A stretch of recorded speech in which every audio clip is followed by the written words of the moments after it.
சேலம் மேற்கு மாவட்டம் கொளத்தூர் ஒன்றியம் திராவிட மாடல் நாயகர் மாண்புமிகு தமிழ்நாடு முதலமைச்சர் அவர்களின் சாதனைகளை விளக்கும் விதமாக வெல்லும் தமிழ் பெண்களான ஸ்டாலின் மகளிர் படையினர் வரும் சனிக்கிழமை அன்று 100க்கும் மேற்பட்ட பெண்கள் கிராமமாக 2 சக்கர வாகன பேரணியில் சென்று பரப்புரை மேற்கொள்ள இருக்கிறார்கள். கடைசியாக தஞ்சாவூரில் நடந்த அந்த நிர்வாகிகள் சந்திப்பு என்கிற பெயரில் நடத்தப்பட்ட அந்த கூட்டத்தில் அந்த தற்கொலை நிறைய உளறி இருக்குது. அது உளர்னதை முக்கியமாக உளரப்பட்டதாக கருதப்பட்டதாக இருந்ததாக சொல்லப்படுகிற, அதாவது நான் அடுத்த ஜென்மம் இன்னொரு ஒரு பிறவி அப்படின்னு இருந்துச்சுனாக்கா நான் ஒரு விவசாய குடும்பத்தில் தான் மகனாக பிறக்க வேண்டும் அப்படின்னு சொன்னதை ஊர் முழுக்க வச்சு செஞ்சாங்க. நம்மளுடைய பங்குக்கு நாமளும் வச்சு செஞ்சுருக்கோம்.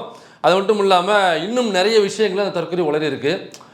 உளர்றதுன்னு சொல்கிறத விட அவன் பேசினாலே உளர்னதாக தான் இருக்குங்கிறது வேறு விஷயம். ஆனால் ஸ்பெஷலாக உளறிருக்கான்னு சொல்கிறனாக்கா அப்போ எவ்வளோ உளறலாக இருந்திருக்கும். அப்படியாக ஒரு உளறலை இந்த தற்கொலை அந்த மீட்டிங்கில் பேசியிருக்கு. அது பொதுவெளியில் யாரும் பாதிக்கப்படாத விஷயமாக இருக்கிறது.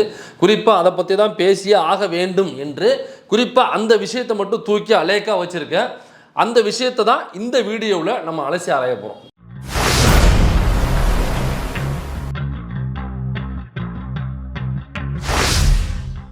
உங்கள் அப்பாவுக்கு வெங்கல சிலை வைக்கணும்னு ட்ரை பண்ணீங்கல்ல, அதுக்கு சுப்ரீம் கோர்ட் என்ன சொன்னாங்க?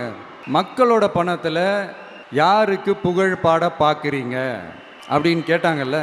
அதுக்கு என்ன அர்த்தம் தெரியுமா? ஊரா வீட்டு நெய்யில் உங்கள் வீட்டுக்கு ஸ்வீட்டு செய்யாதீங்க. எப்படி?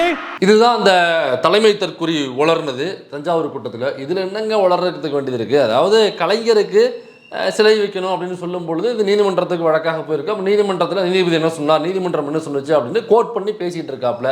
இதில் உண்மை என்னன்னாக்கா, உண்மையிலேயே நீதிமன்றம் அப்படி சொல்லியதா இல்லையா அப்படிங்கிறது நம்ம தெரியல. ஒருவேளை சொல்லியதாகவே வச்சுப்போம், இந்த தற்கொலை சொன்னதை உண்மையாகவே எடுத்துப்போம். அந்த உண்மைன்னு சொல்கிற பட்சத்தில் தான் நம்ம அலசி ஆராய போகிறோம். ஆனால் அதை விமர்சிக்கிறாரு தஞ்சாவூர் கூட்டத்தில் தலைமை தற்கொலை அப்படின்னாக்கா, அப்போ கலைஞருக்கு சிலை வைப்பது என்பது விமர்சனத்துக்கு உட்பட்டது, அதை செய்யக்கூடாது அப்படின்னு நினைக்கிறாப்புல. சரி, அப்போ இதே தலைமை தற்கொலை கொஞ்ச நாட்களுக்கு முன்பு, கொஞ்சம் வருடங்களுக்கு முன்பு நடந்த ஒரு கூட்டத்தில் இதே தலைமை தற்கொலை என்ன சொல்லியிருக்குங்கிறத நீங்கள் பாருங்கள். கலைஞர் நகர் அப்படின்ட்டு வைக்கிறதா நான் கேள்விப்பட்டேன். அது மட்டும் பார்த்தாது, அந்த இடத்துல கலைஞர் அவர்களுக்கு ஒரு சிலை வைக்கணும்னு நான் ரொம்ப ஆசைப்பட்றேன். அவருடைய 100வது வயசில் இதே மாதிரி ஒரு ஃபங்க்ஷன் பண்ணி அவரோட சேர்ந்து நானும் அந்த சிலையை ரசிக்கணும்னு ஆசைப்பட்றேன். என்ன போதைய கதையை போட்டியா, இல்லை கஞ்சா அது வெளுத்தியா? இல்லைப்பா, கொஞ்சம் வருடங்களுக்கு முன்பு, கொஞ்சம் வருடங்கள்னாக்கா ஏதோ ஒரு 30 வருடங்களுக்கு முன்பு, 40 வருடங்களுக்கு முன்பு, 25 வருடங்களுக்கு முன்பு அப்படிலாம் இல்லை. கொஞ்சம் வருடங்களுக்கு முன்பு ஒரு மேடையில் பேசும்பொழுது கலைஞர் அவர்களுக்கு சிலை வைக்க வேண்டும் என்கிற கோரிக்கையை இந்த முண்டக்கலப்பை தான் வைக்கிறான். இந்த கோரிக்கையின் அடிப்படையிலாக இருக்கலாம், அல்லது இதே போன்று பலருடைய கோரிக்கைகளுக்கு அடிப்படையாக இருக்கலாம். கலைஞர் அவர்களுக்கு சிலை வைக்க வேண்டும் அப்படின்னு பேச்சொட்டி போடும் பொழுது அதை யாரோ வழக்கு போடுறாங்க. அப்போ நீதிமன்றத்துக்கு போகும்பொழுது நீதிமன்றம் இதில் இது உள்நோக்கம் இருக்கிறதா அல்லது சிலை வைப்பதனுடைய நோக்கம் என்ன அப்படிங்கிற கேள்வியை நீதிமன்றம் எழுப்பியிருக்கு. அதையும் என்னவா சொல்கிறோன்னாக்கா, பாருங்கள், அப்போ ஸ்டாலின் அவர்கள் சிலை வைக்கணும் அப்படின்னு சொல்லும் பொழுது அப்போ எதுக்காக நீங்கள் சிலை வைக்கிறீங்க? உங்கள் அப்பாவுக்கு நீங்கள் அரசாங்க காசில் நீங்கள் சிலை வைக்கிறீங்களா அப்படிங்கிற உள்நோக்கத்தோடு தான் அந்த நீதிமன்றம் கேள்வி எழுப்பியிருக்கிறது அப்படின்னு இந்த தலைமை தற்கொலை ஒரு கேள்வி எழுப்பியிருக்கு. இப்போ கலைஞர் அவர்களுக்கு சிலை வைக்க வேண்டான்னு இப்போ சொல்கிற இதே வாயி கொஞ்சம் வருடங்களுக்கு முன்பு ஏன் கலைஞர் அவர்களை சிலை வைக்க வேண்டும்னு ஏன் சொன்னிச்சு? இப்போ நான் எப்போதுமே பொதுமக்களுக்காகவே வாழக்கூடியவன், தமிழ்நாட்டு மக்களுக்காகவே வாழக்கூடியவன் என்று இருக்கும் பட்சத்தில் கலைஞர் அவர்கள் இந்த மண்ணுக்கும் மக்களுக்கும் எதிராக வேலை செய்தார் அப்படிங்கிற நோக்கம் இருந்தால் மட்டுமே தானே தம்பி நீ கலைஞருக்கு சிலை வைக்கிறத எதிர்க்கணும். அப்படி இல்லைனாக்கா எதிர்க்க வேண்டிய அவசியம் இல்லை. அப்போ எதிர்க்கிற அப்படின்னாக்கா கலைஞர் அவர்கள் இந்த மண்ணுக்கும் மக்களுக்கும் எதிராக செயல்பட்டிருக்கிறார் அப்படின்னு சொல்ல வர்ற உன்னுடைய ரசிகர்களுக்கு, தொண்டர்களுக்கு. அப்படின்னா கொஞ்சம் வருடங்களுக்கு முன்பு ஏன் கலைஞருக்கு சிலை வைக்க வேண்டும்னு சொல்கிற? அப்போ இந்த மண்ணுக்கும் மக்களுக்கும் எதிராக கலைஞர் செயல்பட்டிருக்கிறார் அப்படின்னு உனக்கு தெரிஞ்ச வாசி தான் கலைஞருக்கு சிலை வைக்கக்கூடாதுன்னு தஞ்சாவூரில் இருந்து பேசிக்கிட்டு இருக்க. அப்போ அது உண்மையாக இருக்கும் பட்சத்தில் கொஞ்சம் வருடங்களுக்கு முன்பு இதே ரசிகர்கள், இதே உன்னுடைய ஃபாலோவர்ஸ் தம்பி அன்னைக்கு நீ பேசும்பொழுதும் அந்த நீ பேசுகிற ஸ்டேட்மெண்ட் அந்த மக்களுக்கு தானே போய் சேர்ந்துருக்கும். அப்போ அன்னைக்கு மட்டும் என்னைக்கு எப்படி கலைஞர் புனிதராக இருந்தார், அன்னைக்கு புனிதராக இருக்கக்கூடிய கலைஞர் இப்போ மட்டும் எப்படி புனிதர் இல்லாமல் எதிரியாக மாறினார்? என்ன ஏன் அன்னைக்கு ஒரு பேச்சு இன்னைக்கு ஒரு பேச்சு? ஏன்னா இன்னைக்கு நாக்பூர்லேருந்து, டெல்லியிலேருந்து, குருமூர்த்தி கிட்டேருந்து, அமித்ஷா கிட்டேருந்து ஃபோன் வந்திருக்கும். தம்பி போங்க, இந்த கூட்டத்தில் போயிட்டு தீய சக்தின்னு பேசுங்க, இந்த கூட்டத்தில் போயிட்டு திமுக தான் எல்லாத்துக்கும் காரணம்னு பேசுங்க. இன்றைக்கி தஞ்சாவூர்லையா, தஞ்சாவூரில் போயிட்டு இந்த சிலை வைக்கிற மேட்டரை குறித்து நீங்கள் கலைஞருக்கு வைக்கும் பொழுது நீதிமன்றம் இப்படி சொன்னிச்சு அப்படிங்கிற விஷயத்த பேசுங்க அப்படின்னு யாரோ நாக்பூர்ல இருந்தோ அல்லது மயிலாப்பூர்ல இருந்தோ ஃபோன் பண்ணி சொன்னதுனால இன்னைக்கு வந்து நீ உளறிக்கிட்டு இருக்க. அப்போ கலைஞருக்கு சிலை வைக்கக்கூடாது அப்படின்னு சொல்கிற இதே வாய் கலைஞருக்கு சிலை வைக்க வேண்டும் என்று சொன்ன பொழுது நீதிமன்றம் அதை விமர்சித்ததாக சொல்லுகிற இதே வாய் அதே மீட்டிங்கில் பாருங்கள், அல்லது போன வேலூரில் நடந்த மீட்டிங்கில் நினைக்கிறேன், அதில் பேசும்பொழுது கலைஞர் வரைக்கும் சரியாகத்தான் இருந்தார், ஸ்டாலின் அவருடைய ஆட்சி தான் சரியில்லை அப்படின்னு இதே வாய் பேசியிருக்கு. இதே வாய் பேசியிருக்கு. நீங்கள் உங்களுக்கு டவுட் இருக்குது அப்படின்னாக்கா நீங்கள் தாராளமாக எடுத்து பார்த்துக்குங்க. அப்போ அண்ணா சரியாக ஆட்சி செய்தார், காமராஜர் சரியாக ஆட்சி செய்தார், கலைஞர் சரியாக ஆட்சி செய்தார், ஸ்டாலின் அவருடைய ஆட்சி தான் சரியில்லை அப்படின்னு பேசின இதே வாயி அப்போ கலைஞர் வரை சரியாக ஆட்சி நடந்திருக்கு அப்படின்னாக்கா அப்போ கலைஞர் சரியாக ஆட்சி புரிந்திருக்கிறார் அப்படின்னு இதனால சொன்னேன். அப்போ சரியாக ஆட்சி புரிந்திருக்கிற ஒருவருடைய சிலையை இந்த அரசாங்கம் வைக்கணும்னு நினைக்கும் பொழுது அதில் என்ன குற்றம் இருக்குது, அதில் என்ன குறை இருக்குது? கலைஞருக்கு ஏன் சிலை வைக்கக்கூடாதுன்னு சொல்கிற, ஏன் அப்படி முன்ன பின்ன மாற்றி மாற்றி பேசிக்கிட்டு இருக்க? கலைஞர் சரியில்லைனாக்கா அன்னைக்கு நீ மேடையில் கலைஞருக்கு சிலை வைக்க வேண்டும் என்கிற கோரிக்கையை வச்சிருக்கக்கூடாது. அதே மாதிரி சரியா அன்னைக்கு தெரியாதுங்க, எனக்கு அன்னைக்கு தெரியாதுங்க, ஏதோ சில வருடங்களுக்கு முன்பு மேடையில் பேசும்பொழுது ஒரு முகஸ்துதிக்கு அதாக பேசிட்டேங்கன்னு கூட சொல்லலாம். இப்போ இந்த வேலூர் மீட்டிங்கில் ஏன்ப்பா அப்படி பேசுனேன்? இதற்கு முன்னாடி வேலூரில் தான் நினைக்கிறேன், அங்கே நடந்த மீட்டிங்கில் கலைஞர் வரை சரியாக இருந்தார், கலைஞர் வரை நாங்கள் ஏற்றுக்கொள்கிறோம், ஸ்டாலின் தான் சரியா இல்லை அப்படின்னு எப்படி சொன்ன நீ? அப்போ மாற்றி மாற்றி பேசுவியா? போதையை போட்டியா இல்லை கஞ்சா போட்டியா? கலைஞருக்கு ஏன் சிலை வைக்கக்கூடாது? ஏன் கலைஞர் இந்த மண்ணுக்காகவும் இந்த மக்களுக்காகவும் அவ்வளோ செஞ்சிருக்கார்.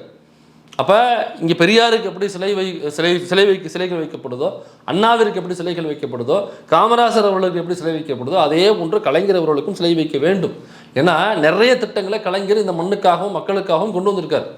முதல்ல பெண்களை போலீஸில் சேர்த்தது யாருனாக்கா கலைஞர் அவர்கள். பெண் போலீஸை முதல்ல இந்தியாவிலேயே அறிமுகப்படுத்தியது தமிழ்நாட்டில் கலைஞர் தான். இந்தியாவிலே வேறு எந்த மாநிலத்திலும் கிடையாது. கலைஞர் தான் முதல்ல பெண் போலீஸை அறிமுகப்படுத்துகிறார்.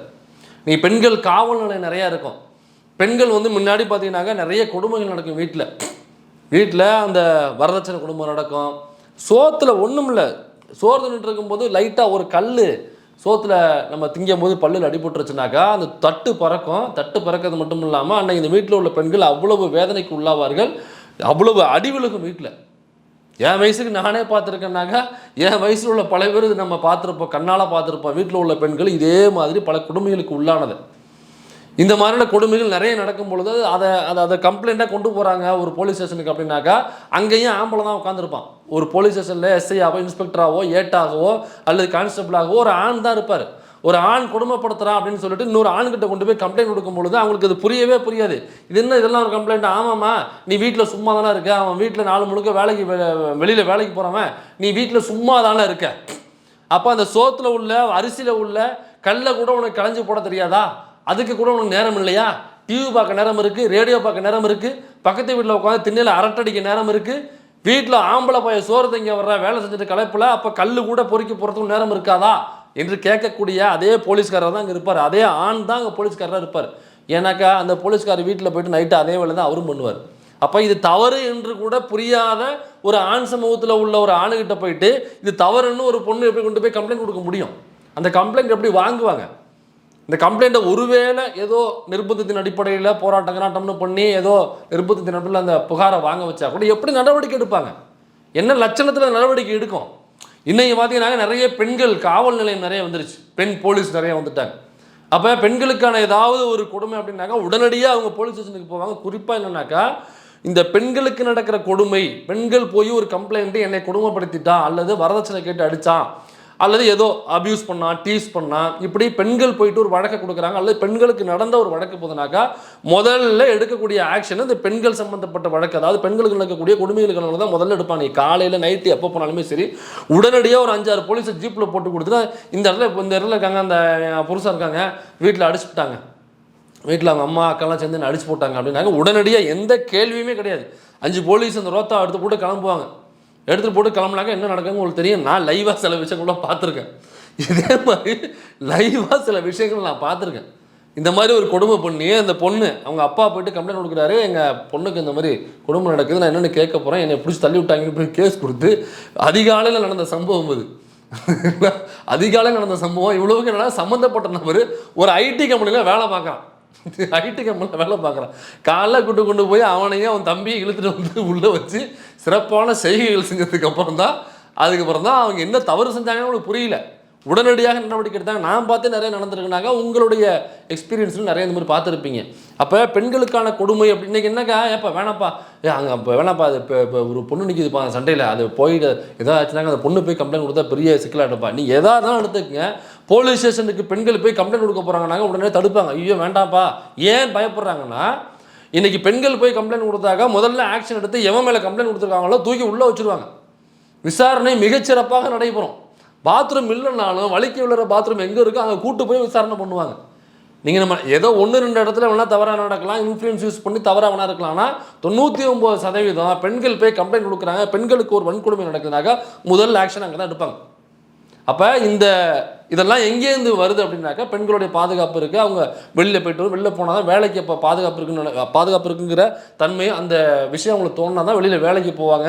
அல்லது ஆண்கள் எப்படி நடமாடுகிறார்களோ சுதந்திரமாக அதே போன்று பெண்களும் நடமாட முடியும். அதற்கு இந்த பெண்கள் காவல் நிலையம் வந்ததுக்கப்புறம் தான் அதிகமான பாதுகாப்பாக இருப்பதாக அவர்கள் உணர்ந்தார்கள்.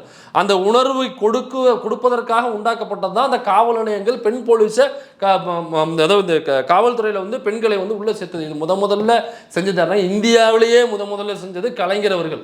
இந்த ஒரு விஷயத்துக்காவது செலவழிக்கிறது சரிதான் நான் சொல்லுவேன். இது மட்டும் இல்லை, விவசாயம் எடுத்துக்கிட்டிங்கன்னா இன்றைக்கி வந்து விவசாயம் பண்ணுறவங்க போர் செட்டு வச்சுருப்பாங்க, கரண்ட்டில் அந்த போர் ஓடிக்கிட்டு இருக்கும். முன்னெல்லாம் பார்த்தீங்கன்னாக்கா டீசல் இன்ஜின் தான் இருக்கும். டீசலை நீங்கள் வாங்கி ஊற்றி அது மாளாது. இப்போ நம்ம லாபம், அதாவது விவசாயத்தில் லாபம் எடுக்கிறதே குதிரை கொம்புன்னு சொல்லுவாங்க. அதில் நம்ம ஒரு 10 ரூபா லாபம் எடுத்தோம்னாக்கா டீசல் 15 ரூபாய்க்கு வாங்கி ஊற்றணும்.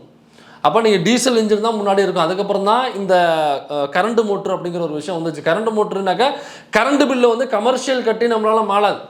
அப்போ ஒரு விவசாயி அவன் எப்படி கரண்ட் பில்லு கட்டுவான்? ஆனால் கரண்ட் வேணும் மோட்டருக்கு. அப்போ முதல்ல மோட்ரு வேணும்.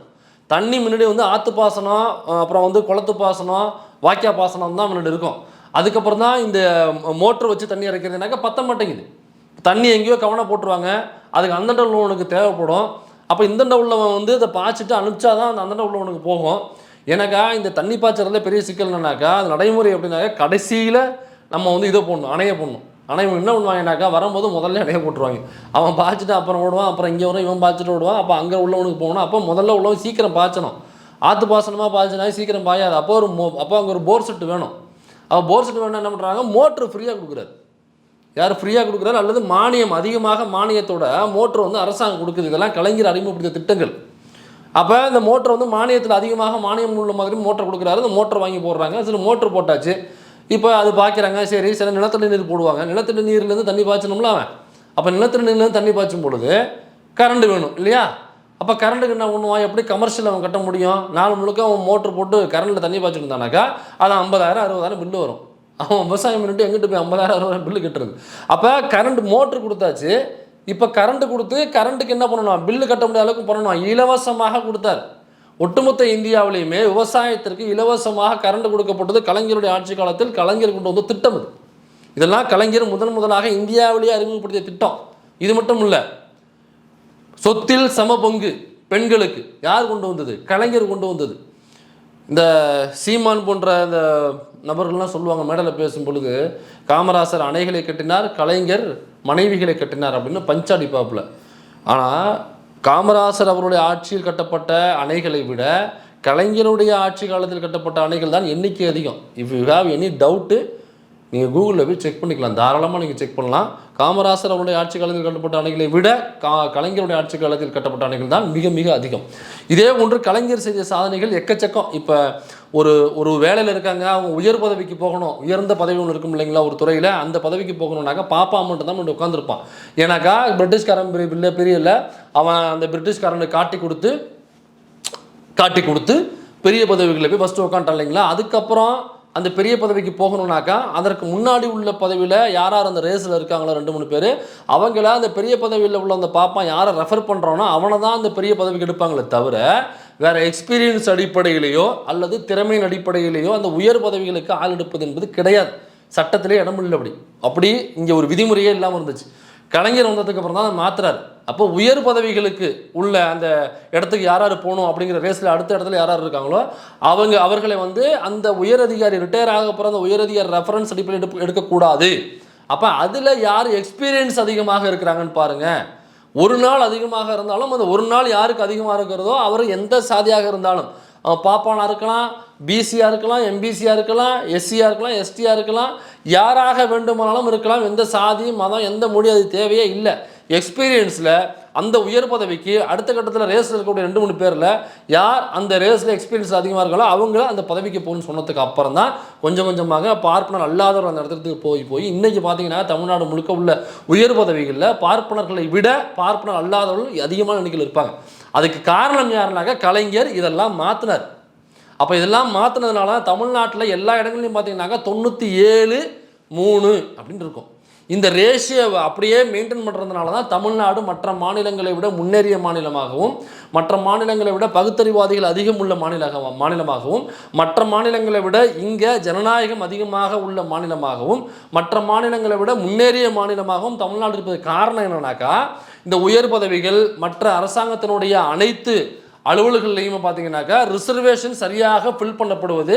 அது மட்டும் இல்லாமல் இந்த உயர் பதவிகள் முதற்கொண்டு மற்ற பதவிகளில் இந்த 97-3 அப்படிங்கிற ரேஷியோவை சரியாக மெயின்டைன் பண்ணுறது இருக்குது இல்லைங்களா, இதை சரியாக பேலன்ஸாக மெயின்டைன் பண்ணுற ஒரே காரணத்தினால தான் தமிழ்நாடு இன்னைய வரைக்கும் மற்ற மாநிலங்களை விட முற்போக்காகவும் முன்னேறிய மாநிலமாகவும் இருக்கிறது. இதற்கு காரணம் யாருன்னா கலைஞர் கொண்டு வந்து பல திட்டங்கள், பல விதிமுறைகள் மாற்றங்கள், பல விஷயங்கள்னால தான் இன்றைக்கி நம்ம முன்னேற்றத்தில் இருக்கோம்.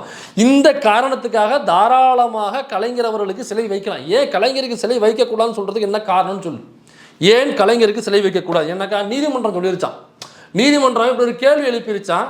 அதான் இந்த தற்கொலை வந்து பிடிச்சிட்டு வந்து கேள்வி எழுப்புறாங்க. பாருங்கள், சிலை வைக்கணும்னு சொன்னீங்களே, இதை நீதிமன்றம் என்ன சொன்னிச்சுன்னு பாருங்கள். நீதிமன்றம் வந்து என்ன உள்நோக்கத்தோடு அந்த சிலையை நீங்கள் வைக்க வர்றீங்க அப்படின்னு சொல்கிற கேள்வி எழுப்புது. அப்போ ஊரா வீட்டு நெய்யை எடுத்து உங்கள் வீட்டுக்கு ஸ்வீட்டு போடாத அப்படின்னு நீதிமன்றம் சொல்லுது அப்படின்னு இந்த முண்டகலப்போ சொல்கிறான். சரி, ஓகே. அப்போ நீதிமன்றம் சொல்லிருச்சு அப்படிங்கிறதுனாலேயே நம்ம அதை சரின்னு எடுத்துக்கணும். நீதிமன்றம் சொல்லிருச்சுல்ல, அதை அப்போ வந்து அது உண்மையாகத்தான் இருக்கும். அது உண்மையை தாண்டி வேறு எதுவும் இருக்க முடியாது. அப்படின்னாக்கா நீதிமன்றம் கொடுக்குற தீர்ப்புகளை உள்நோக்கம் கற்பிக்கக்கூடாது தவிர தாராளமாக விமர்சனம் செய்யலாம். அப்போ ஏன் விமர்சனம் செய்யலாம்னாக்கா, அங்கே நீதிபதியாக உட்கார்ந்துருக்கக்கூடிய அவரும் ஒரு மனிதர் தான், அவரும் தவறு செய்யலாம், சரிங்களா? அதனால தாராளமாக தீர்ப்பை விமர்சிக்கலாம்.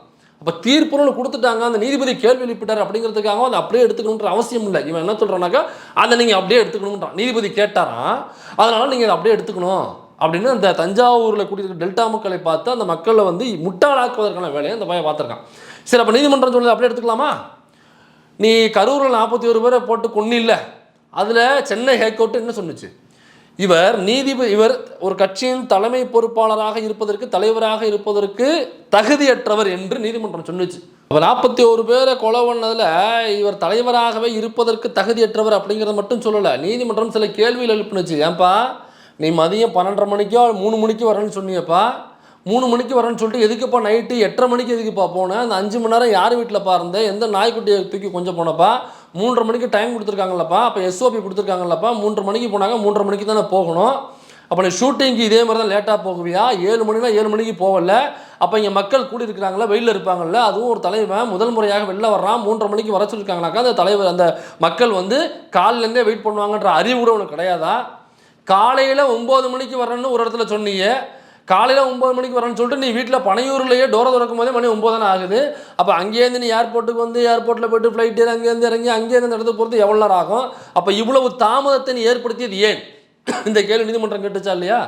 எப்போ அந்த குறிப்பிட்ட கரூர் தேதிங்கிறது ஏற்கனவே குறிப்பிட்ட ஷெடியூலில் அந்த தேதி இல்லையே, அந்த ஏற்கனவே போட்ட ஷெடியூலில் அந்த தேதியில் நீ போக வேண்டிய ஊர் வட சென்னையும் திருவள்ளூரும், அதை ஏன்பா மாற்றிட்டு அந்த தேதியில் குறிப்பாக நீ எதுக்குப்பா கரூருக்கு வந்த? நீ குறிப்பாக அந்த தேதியில் வரும்போது 41 கொலைகள் நடந்திருக்கு அப்படின்னாக்கா நீ வந்து தேதியை மாற்றிட்டு வர்றப்ப தானேப்பா நடந்திருக்கு. அப்போ இது என்னப்பா இது காரணம்னு சொல்லிட்டு நீதிமன்றம் கேட்டுச்சா இல்லையா? எப்போ அங்கே இருக்க வர்ற மக்களுக்கு SOP சொன்ன அடிப்படையில் அவங்களுக்கு குடிநீர் வைத்தியா, ஏன் வைக்கலை? அந்த மக்களுக்கான பாதுகாப்பை உறுதி செஞ்சியா, ஏன் செய்யலை? அப்போ இது எதுவுமே செய்யாமல் நீ எதுக்கு இந்த கூட்டத்தை நடத்தின, எதுக்கு இந்த கூட்டத்துக்கு போன? அப்போ ஒரு தலைவனாக இருப்பதற்கு தகுதியற்றவர் இந்த நடிகர், இந்த கட்சியினுடைய தலைவர் என்று நீதிமன்றம் சொன்னிச்சா இல்லையா? அப்போ நீதிமன்றம் சொன்னதுனாலே ஏற்றுக்கணும்னாக்கா சென்னை நீதிமன்றம் உன்னை கழிவுகளே ஊற்றிச்சு, அப்போ எடுத்துக்கலாமா? இதே நீதிமன்றம் திருப்பரங்குன்றம் விஷயத்தில் என்ன சொன்னிச்சு? 6 மணிக்குமே விளக்கு ஏற்றுறியா இல்லையா? இல்லை 6:05 கோர்ட் ஆஃப் கண்டெம்ட் நாடுப்பா, நான் ஏற்ற வருவேன்னு நீதிமன்றம் சொன்னிச்சு. அப்போ நீதிமன்றம் சொன்னதுனால அதை அப்படியே எடுத்துக்கலாமா? அரசாங்கம் அப்படியே எடுத்துக்கிட்டு நீதிமன்றம் சொன்ன மாதிரி அங்கே விளக்கு ஏற்றிருந்தா என்ன ஆயிருக்கும்? என்னப்பா ஆயிருக்கும்? 6 மணிக்கு ஏற்றலைனாக்கா கண்டெம்ட் ஆஃப் கோர்ட் எடுப்போம் அப்படின்னு சொன்னுச்சு. இருந்தாலும் இந்த அரசாங்கம் we will face the consequences, we will not alone சொன்னுச்சா இல்லையா? ஒன்றுச்சுல்ல. அப்போ நீதிமன்றம் சொன்னதுனால எடுத்துக்கணும்னாக்கா அப்போ திருப்பரங்குன்ற இஷ்யூவில் நீதிமன்றம் சொன்ன அப்படியே ஃபாலோ பண்ணிடலாமா? இடஒதுக்கீட்டில் சட்டத்தில் என்ன சொன்னாங்கன்னாக்கா, இடஒதுக்கீடு என்பது வேலை வாய்ப்புகள் தான் ஒரு சில பிரிவினர் கொடுத்துருந்தாங்க. அப்போ படிப்பில் வந்து இல்லை. அப்போ தான் பெரியார் கேட்டார், எப்பா நீங்கள் வேலை வாய்ப்பில் கொடுத்துருக்கீங்க, நீ அவன் படித்தாதானப்பா வேலை வாய்ப்புக்கு போய்வான், பல தலைமுறையாக பல 1000 ஆண்டுகளாக படிக்கக்கூடாது எனக்கா, நீ பார்ப்பனர் அல்லாதவர், நீ ஒரு சூத்திரம் என்று சொல்லி படிக்கக்கூடாதுன்னு ஒதுக்கி வச்சிருந்தது. அவன் படிக்கவே இல்லை. அவன் படித்தாதானே வேலைக்கு போவான். வேலையில் மட்டும் இடஒதுக்கீடு வச்சுருந்தாக்கா எப்படி அவன் படிப்புக்குள்ளே போவான்? அப்போ படிப்புலையும் இடஒதுக்கீடை கொண்டு வாருங்கள், பள்ளி கல்லூரிகள்லையும் இடஒதுக்கீட்டை கொண்டு வாருங்கள், கல்வி நிறுவனங்களில் இடஒதுக்கீட்டை கொண்டு வாருங்கள் அப்படின்னு சொல்லி முதல் போராட்டத்தை அறிவித்தார் பெரியார். இந்த போராட்டத்தினுடைய விளைவு தான் கல்வி நிறுவனங்களில் இடஒதுக்கீடு வந்தது. முதல் சட்டத்திருத்தம் அதான் செஞ்சாங்க. அப்போ இல்லைங்க நீதிமன்றம் இல்லை, இவன் சொன்ன நீதிமன்றத்தை சொல்கிறான், சட்டமே அதாங்க சொல்லுதுன்னு சொல்லிட்டு பெரியார், ஐயோ சட்டமே அதான் சொல்லுதா, அப்போ ஓகேப்பா, அப்போ ஒன்றுமே பண்ண முடியாது, அதனால் இப்போ கல்வி நிறுவனங்களில் இடஒதுக்கீடு கிடையாதுப்பான்னு சொல்லிட்டு பேசாமல் பெரியார் போயிருந்தாக்கா நானும் படிச்சிருக்க முடியாது, இந்த தற்கொலையும் படிச்சிருக்க முடியாது. என்ன தற்கொலை தான் படிக்கலையே, காலேஜுக்கு போனால் ரைட்டு, அதுவும் இந்த இதில் போனான், நான்லாம் வந்து ரிசர்வேஷனில் தான் போனேன். அவன் இதில் போனானாக்கா இந்த பேமெண்ட்டு கொண்டான்னு சொல்லுவாங்கல்ல, காசு கொடுத்து படிக்கிறது, அதில் காசு கொடுத்து அவங்க அப்பா சீட்டு வாங்கி கொடுத்துருக்காரு. அதுலேயும் அவன் காலேஜுக்கு போகாமல் அங்கே உள்ள மதில் சோறில் உட்காந்து அரட்டை அடிச்சுட்டு இழுவைகளை போட்டு அங்கே ஏதாவது போவாங்கல்ல, பெண்கள் போவாங்களோ, அவங்க பின்னாடி நாக்கை போட்டு தொங்க போட்டு அலைஞ்சிக்கிட்டு அப்படியாக இவன் தான் இருந்தான் அப்படின்னு சொல்லிட்டு அந்த கல்லூரியில் முதல்வராக இருந்த ரவி பர்னாட்டு சொன்னதாக எஸ்எஸ்சி சொல்லியிருக்காப்புல. அப்போ இவன் காசு கொடுத்து சேர்ற அளவுக்கு உங்கள் அப்பான்ட்ட பணம் இருந்திருக்கு, அந்த பணத்தை கொடுத்துட்டு நீ லூட்டி அடிச்சிருக்க. ஆனால் பெரியார் கொண்டு வந்த அந்த இடஒதுக்கீடு அந்த திருத்தம் இருக்குல்ல, சட்ட திருத்தம், அந்த சட்டத்தின் வழியாக தான் தமிழ்நாடு மட்டுமல்ல ஒட்டுமொத்த இந்தியாவிலையுமே பல பார்ப்பனர் அல்லாத மாணவர்கள் படிப்பதற்கு காரணமாக இருந்ததும் சட்ட திருத்தம் தான். சட்டம் சொல்லிருச்சுப்பா, நீதிமன்றம் சொல்லிருச்சுப்பா, பெரியார் பேசாமல் மூளை படுத்துருந்தாருனாக்கா என்ன பண்ணுறது? காலைல போயிட்டு உட்காந்து பாப்பா வீட்டு வாசலில் அல்லது ஆண்ட பரம்பரைகள்னு சொல்லிப்பாங்கல்ல, காசு படைச்சவங்க பணக்காரர்கள் பண்ணையார்கள் அவங்க வீட்டு வாசலில் இப்படியே நம்ம கொட்டா வச்சு வச்சுட்டு உட்காந்துருக்கணும். இன்னொரு விஷயம்னாக்கா இந்த சாதியை பாதுகாக்கிற சட்டங்கள் அப்படின்னு சட்டத்தில் இருக்குது. சட்டமே சொல்லிருச்சுன்னு பெரியார் சும்மா இல்லையே, போராட்டம் பண்ணார். சட்டத்தை எரிக்கணும்னு சொல்லிட்டு குறிப்பாக எந்தெந்த உட்பிரிவுகள் இருந்துச்சுனாக்கா 13(2), 25(1), 26, 29(1), 29(2), அப்புறம் 368, இது எல்லாமே சாதியை பாதுகாக்கிற சட்டங்கள் என்று சொல்லி இந்த சட்டப்பிரிவுகளை மட்டும் கரெக்டாக கிழிச்செடுத்துட்டு போய் பெரியார் கொளுத்தி போராட்டம் செய்தார். மிகப்பெரிய போராட்டத்தை பண்ணார். இந்த போராட்டத்தின் அப்போ தான் பெரியார் எப்படியா உள்ளே போடணும்னு சொல்லிட்டு தேடுறாங்க. சட்டத்தை கொளுத்துனா என்ன தண்டனை என்பது சட்டப்பிரிவில் இல்லை. ஏன்னாக்கா இந்த சட்டத்தை ஒருத்தன் கொளுத்த வருவான் இவ்வளோ தைரியமா அப்படின்னா அப்போ எழுதும்போது யாரும் தெரியல.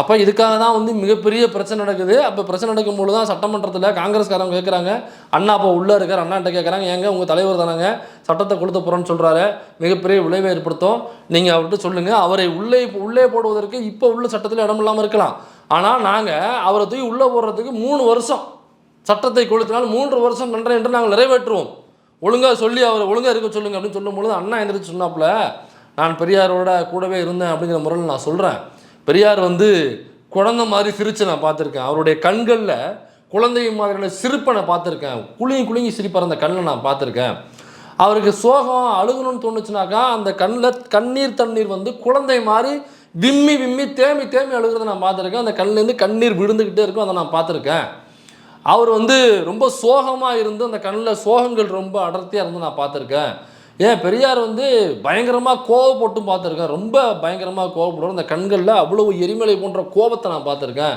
ஆனால் ஒருபோதும் பெரியாருடைய கண்ணில் இந்த நிமிடம் வரை நான் அவருடைய கண்ணில் பயம் என்பதை பார்த்ததே இல்லை. அது மட்டும் இல்லாமல் இந்த சட்டம் போடுறோம் அந்த சட்டம் போடுறோன்னா அவர் கிட்ட போனீங்கன்னாக்கா இன்னும் மூர்க்கமாகிடுவார் அப்படிங்கிறது அண்ணா அவர்கள் சட்டமன்றத்தில் பேசின குறிப்புகள் இருக்குது. அப்போ சட்டத்தில் இருக்குன்னு சொல்லிட்டு பெரியார் பேசாமல் இருந்திருந்தாருன்னா என்ன ஆகும்? அப்போ அந்த அப்படி சட்டம் இருக்குது அப்படின்னாக்கா எதிர்க்கணும், அதை பேசணும், அதை வலியுறுத்தணும். இல்லை நீதிமன்றம் சொல்லிருச்சு பேசாமல் இருந்தணும், அயோத்தியில் நீதிமன்றம் சொல்லிடுச்சு பேசாமல் இருந்துடலாமா? அப்போ அயோத்தியில் நீதிமன்றம் கொடுத்த தீர்ப்பை விஜய் வரவேற்கிறாரா? ஆமாம் நீதிமன்றம் கொடுத்தது சரிதாங்க, நீதிமன்றம் சொல்லிருச்சுல, அதை நம்ம விமர்சிக்கக்கூடாதுங்க, அப்படியே விட்டுடலாமா? நீதிபதி லோயால ஒருத்தர் இறந்து போனார், நீதிபதி அவர் எப்படி இறந்தவனாக்கா நீதிமன்றமே சொல்லுங்கனாக்கா பேசாமல் போகணுங்கிற, அப்போ நீதிபதிக்கு ஏதாவது ஒன்றாக்க நீ குரல் கொடுக்கணும்ல. நீதிபதி லோயாவுடைய மர்மமான இறப்பிற்கு நீ என்ன குரல் கொடுத்த? ஏதாவது குரல் கொடுத்தியா? நீதிபதி இறந்து போயிட்டாரு, குரல் கொடுத்தியா? நீதிபதி லோயாவுடைய இறப்பு எப்படி நடந்தது ஏதாவது தெரியுமா உனக்கு? சொராபுதீன் போலி என்கவுண்டர் வழக்கு, அந்த சொராபுதீன் என்கிற ஒரு போலி என்கவுண்டர் ஏன் நடத்தப்பட்டது தெரியுமா உனக்கு? சொராபுதீனோட தொடர்பில் இருந்த மற்ற எல்லோருமே மர்மமான முறையில் இறந்தாங்களே, எப்படி இறந்தாங்க தெரியுமா உனக்கு? ஹரேன் பாண்டியா என்கிற ஒரு மூத்த பிஜேபி தலைவர், குஜராத்தில் அவர் தான் பிஜேபி தலைவராக இருந்தவர் ஹரேன் பாண்டியா. அவர் எப்படி இறந்தார்?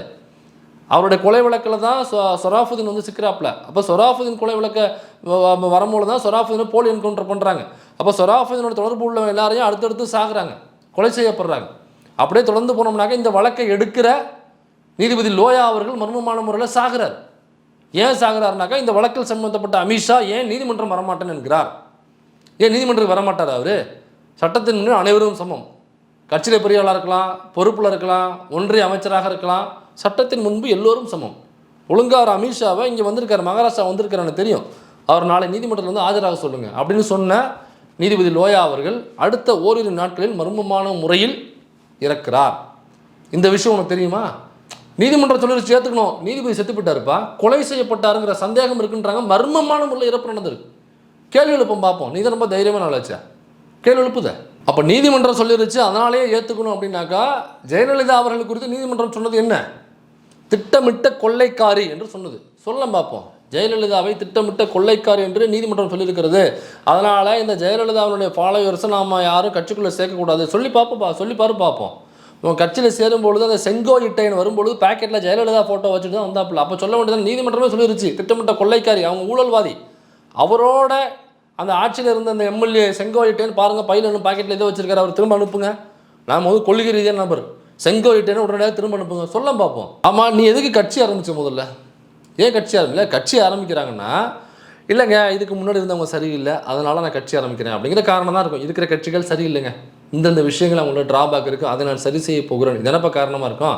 அப்போ நீ எந்த மேடைக்கு போனாலுமே திமுகவை பேசுகிற, கலைஞரை பேசுகிற, அல்லது ஸ்டாலின் அவர்களை பேசுகிற, நீ அதிமுகவையோ எம்ஜிஆரையோ ஜெயலலிதாவையோ அல்லது மற்ற பிஜேபியில் உள்ள தலைவர்கள் மோடியையோ அமித்ஷாவையோ திமுகவை பேசுகிற அளவுக்கு எங்கேயும் பேசுனதில் எங்கேயோ ஓரிரு இடங்களில் மோடியை இவங்களாம் லைட்டாக டச் பண்ணிட்டு போகலாமே தவிர, நீ 98% திமுக இருக்கிற 2% மட்டும் எடப்பாடியையும் அமித்ஷாவையும் மோடியையும் லைட்டாக அப்படி தட்டி விட்டு போயிட்டு இருக்கு. அப்போ திமுக தான் உன்னோட டார்கெட். ஏன் திமுக மட்டும் ஒரு டார்கெட்டுன்னா, கலைஞருக்கு சிலை வச்சதை நீ சிலை வைக்கணும்னு சொன்னதை விமர்சனம் பண்ணுற, முதல்வர் மு.க. ஸ்டாலின் அவர்களை விமர்சனம் பண்ணுற. ஏன் திமுகவின் மீது என்ன, ஏன் திமுக என்ன தவறு செஞ்சிச்சு, அதை என்னென்னு திருத்த போகிற? இல்லைங்க அது வந்து ஊழல் கட்சிங்க, ஊழல் செய்கிறாங்கங்க, அதனால நான் அந்த எல்லா மடையிலும் சொல்கிறது தான், அது ஊழல் செய்கிறாங்க, நம்ம அதை சரி பண்ண போகிறோம். சரி, நீ ரொம்ப யோக்கியனா? இப்போ புலி படத்துக்கு 15 கோடி ரூபா பிளாக் மணி அதுலேருந்து நீ அடித்து வச்சுருக்க அப்படிங்கிறது நிரூபணம் செய்யப்பட்டு அதற்காக உள்ள தொகையை கட்டிட்டு அதற்காக மேலும் ஒரு 1.5 கோடி ரூபா ஃபைனை போடுறாங்க உனக்கு. அப்போ இது ஊழலில் தானேப்பா வரும். இது மட்டும் இல்லை, அவர் பிகில் படத்தில் அடித்த மிகப்பெரிய பிளாக் மணி இருக்குது. இந்த 2வது போன ஒரு ஐடி ரைடு இருக்குது பார்த்தீங்களா, அந்த ரைடு எதுக்காக போனதுனாக்க, பிகில் படத்தில் இன்னும் சில படங்களில் அவர் பிளாக் மணியை இதே போன்று ஒவ்வொரு படத்திலும் பிளாக் மணியாக கருப்பு பணமாக சேர்த்து வைத்திருக்கிறார், கட்டுக்கட்டாக சேர்த்து வைத்திருக்கிறார். அப்படிங்கிறதுனால தான் ஐடி ரைடு போகிறாங்க. அங்கே சில ஆவணங்கள் சிக்குது. பார்த்தோம்னாக்கா தலைவன் மாஸ்டர் பட ஷூட்டிங்கில் நெய்வேலியில் இருக்காப்புல, அங்கே தான் ஒரு செல்ஃபியை போட்டாப்புல. அப்போ இங்கேருந்து விசாரணைக்கு போகிறாங்க. அவருடைய ஐஃபோனு, அவருடைய ஐபேடு எல்லாத்தையும் முடிஞ்சு செக் பண்ணும்பொழுது நிறைய ஆவணங்கள் சிக்குது. அதற்கு தகுந்த ஆதாரம் எதுவுமே இல்லை. ஆதாரம்னாக்கா அவங்க சைட்லேருந்து அந்த ஃபோனில் கிடச்ச ஆதாரத்துக்கான விளக்கம் அவங்க சைட்லேருந்து வரல, விஜய் சைட்லேருந்து வரல. எல்லாம் முன்னுக்கு பின் முரணாக இவர் அந்த சொத்துக்கள் அடங்கிய ஆவணங்கள்லாம் அந்த ஃபோன்லையும் ஐபேட்லையும் இருந்திருக்கு. ஆனால் கேட்கும் பொழுது என்னன்னாக்கா, எவ்வளவு கோடிகள் கொடுத்து வாங்கியிருக்காங்க அப்படிங்கிறது முன்னுக்கு பின் முரணான தகவல்கள். அப்போ ரிஜிஸ்டர் பண்ணும்போது ஒரு அமௌண்ட்டு, கொடுத்து வாங்கியது ஒரு அமௌண்ட்டு, இதில் ஷார்ட்டேஜ் அமௌண்ட்டு பல கோடிகள். இது எண்ணற்ற கிட்டத்தட்ட 100 கோடிகள் இருக்கலாம்.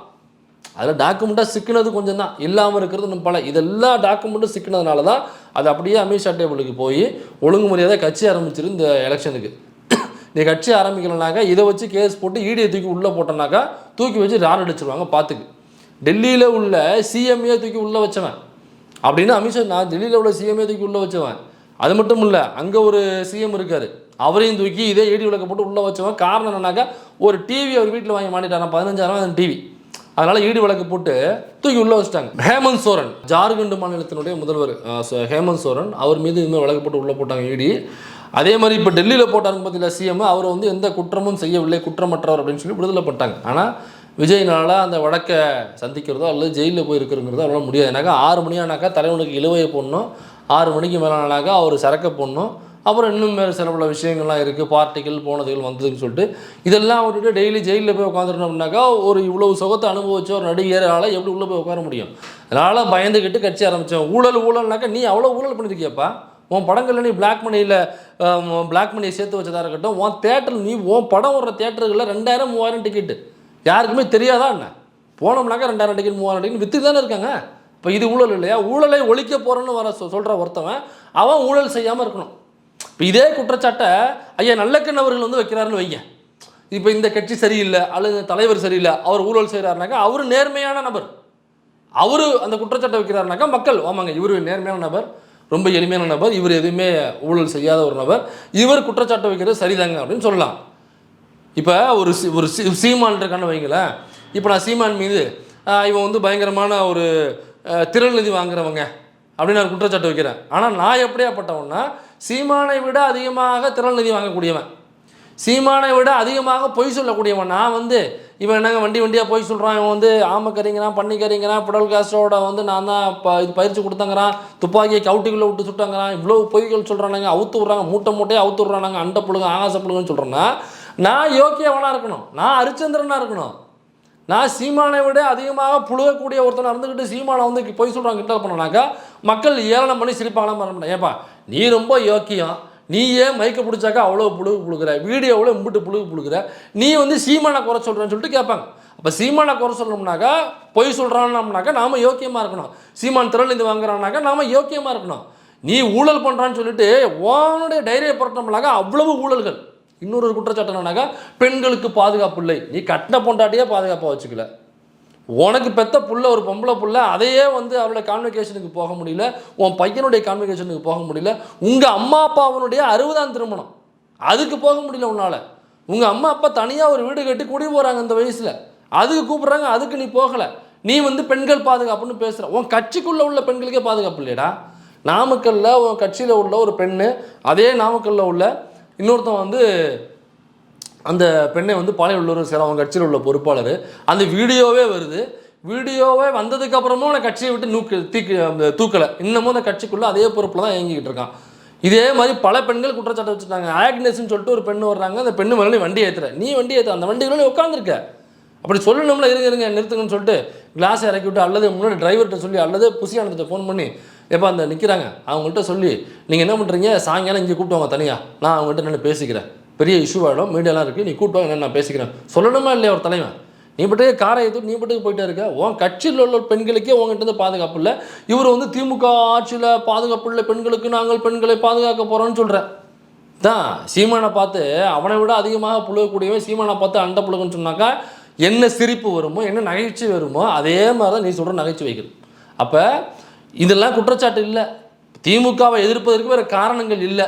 அதனால் பிஜேபினால் இறக்கி விடப்பட்ட நீ போப்பா, வேறு யாரும் அதிமுக வச்சு திமுகவை வீழ்த்த முடியாது, அதனால் உனக்கு ஒரு ஃபேன் ஃபாலோவர்ஸ் இருக்குது, நீ அதை வச்சுக்கிட்டு போ, நான் சொல்கிற பொய்களை மட்டும் சொல்லு. ஏன்னாக்கா ரசிகர்கள் எப்போவுமே தலைவன் சொல்கிறத அலசி ஆராய மாட்டாங்க, அவன் சொல்கிறது உண்மையா பொய்யா, அவன் வந்து உண்மையிலே சொல்கிறப்படி நினைப்பட மாட்டானான்னு சொல்லிட்டு ரசிக மனநிலை உள்ளவன் அதை அலசி ஆராயவே மாட்டான், அதை சீர்தூக்கி பார்க்க மாட்டான்.